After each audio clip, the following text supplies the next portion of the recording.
Hello everyone, and welcome to this tutorial on component passwords in Cloud SCADA. During daily equipment maintenance, operators often accidentally tap Start, Stop buttons.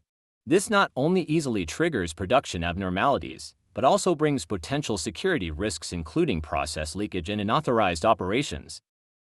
Setting component passwords for critical components in Cloud SCADA enables secondary permission verification.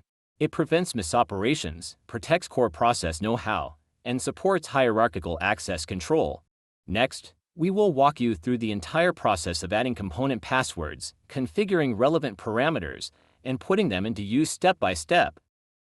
First, click the encryption icon on the quick access bar, which will pop up the configuration window named Component Password Management. Within this window, you may configure the maximum number of permission levels, passwords for each level, initial password, and whether to enable independent levels. Tips: a maximum of 10 permission levels can be configured for component passwords. Higher level numbers correspond to greater privileges. For example, Level 2 has higher authority than Level 1. For this demo project, we will first set the maximum level to 3, then assign passwords to these 3 respective levels.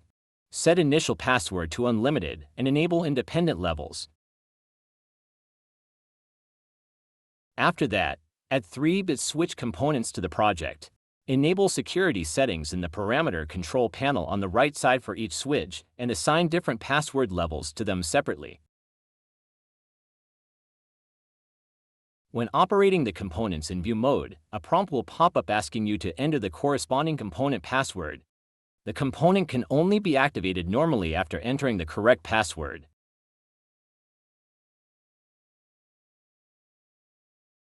If independent levels is disabled, the password for Level 2 can also unlock components assigned to Level 1.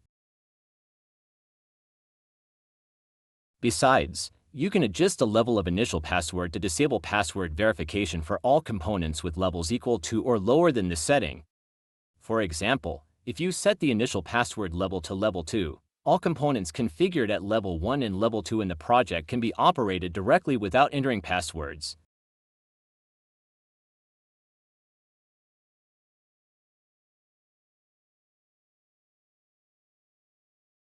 That covers all functions regarding component passwords. Thank you for watching.